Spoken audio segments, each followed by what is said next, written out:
దయాదాక్షిణ్య పూర్ణుడు, కృపాసత్య సంపూర్ణుడు, మన తండ్రియును రక్షకుడునైన యేసు ప్రభు వారి యొక్క ప్రశస్తమైన నామంలో దైవవాక్కు అనే ఈ అనుదిన ఆధ్యాత్మిక కార్యక్రమాన్ని వీక్షిస్తూ ఉన్న మీ అందరికీ నా యొక్క హృదయపూర్వకమైనటువంటి వందనాలు తెలియజేస్తూ ఉన్నాను.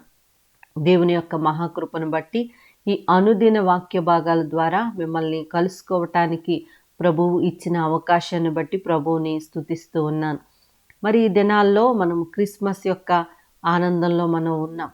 అయితే క్రిస్మస్ అనగానే మరి ఒక విదేశంలో మనం చూస్తున్నప్పుడు ఒక ఛానల్ వాళ్ళు ఇంటర్వ్యూ చేస్తూ ఒక సహోదరుని అడిగారంట, క్రిస్మస్ అనగా ఏంటి అని అడిగితే క్రిస్మస్ అనగా షాపింగ్ అన్నదంట.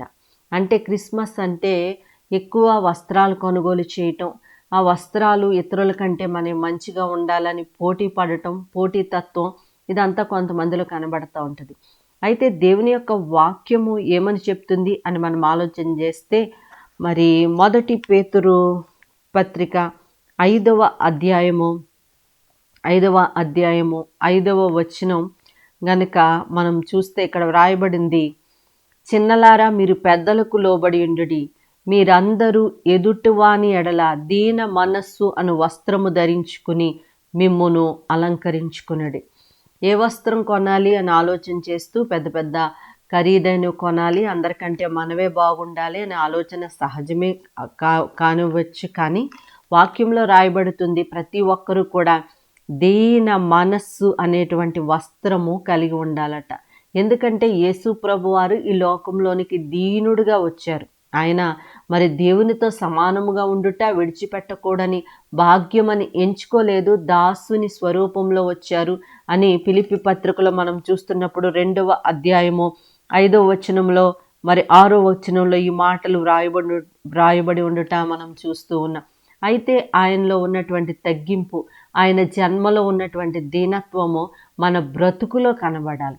మనము దీన మనస్సు అనేటువంటి వస్త్రము మనం ధరించుకోవాలి. ఎందుకంటే ఇక్కడ వ్రాయబడింది, దేవుడు అహంకారులను ఎదిరించి దీనులకు కృప అనుగ్రహిస్తాడు అని వాక్యంలో రాయబడింది. అలాగే ఇక్కడ మనం చూస్తున్నప్పుడు దేవుడు అహంకారులను ఎదిరించి దీనులకు కృప అనుగ్రహించును, దేవుడు తగిన సమయమందు మిమ్మును హెచ్చించినట్లు ఆయన బలిష్టమైనటువంటి చేతి క్రింద దీన మనస్సులై ఉండుండి అని వ్రాయబడి ఉన్నట్లుగా మనం చూస్తూ ఉన్నాం. గమనించండి, ఆయన యొక్క దృష్టి మన మీద ఉండాలి అంటే మనం ఏం చేయాలంటే దీన మనస్సు అనేటువంటి వస్త్రం ధరించుకోవాలంట. హెచ్చింపబడాలి అంటే దీన మనస్సు అనేటువంటి వస్త్రం ధరించుకోవాలి. పరలోక రాజ్యం చేరాలన్నా దీన మనస్సు అనేటువంటి వస్త్రం ధరించుకోవాలి. ఆయన జన్మలో ఉన్నటువంటి దీనత్వం మన యొక్క బ్రతుకులో కనబడాలి. అప్పుడే మనం నిజమైన క్రైస్తవులము. అప్పుడే మనము నిజంగా ఈ క్రిస్మస్ను జరుపుకోవటానికి అర్హులమవుతాం. దీన మనస్సు అనేటువంటి వస్త్రము ప్రతి ఒక్కరి ఎడల మనం ధరించుకొని ఎంతగా తగ్గించుకుంటామో అంతగా దేవుడు మనల్ని ఆశీర్వదిస్తాడు. మనుష్యులు చిన్నచూపు చూడొచ్చు, మనుష్యులు తృణీకరించవచ్చు, మనుష్యులు హేళన చేయొచ్చు, అయినా మన తగ్గింపు ఎప్పుడూ ఆశీర్వాదకరంగానే ఉంటుంది. కాబట్టి ప్రతి ఒక్కరూ కూడా ఈ పండుగ సందర్భంలో దీన మనస్సు అనేటువంటి వస్త్రం ధరించుకోవాలని తెలియజేస్తూ ఈ మాటలు ముగిస్తూ ఉన్నాను. ప్రార్థన చేసుకుందాం. ప్రియా పరలోకపు తండ్రి, మీకు స్తోత్రం నాయన. తండ్రి, వాక్యము ద్వారా మీరు మాతో మాట్లాడినందుకు నీకు వందనాలు చెల్లిస్తూ ఉన్నాం ప్రభా. చాలామంది నీ పిల్లలుగా పిలువబడుతూ కూడా మాలో ఎన్నో అహాలు, గర్వాలు, తగ్గింపు లేని పరిస్థితి, ఆయన దీనత్వం లేని పరిస్థితి. కానీ మీరు ఈ లోకంలోనికి వచ్చినప్పుడు ఒక దీనుడిగా వచ్చారయ్యా.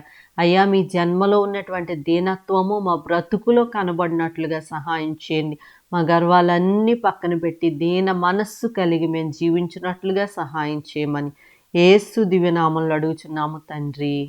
ఆమేన్.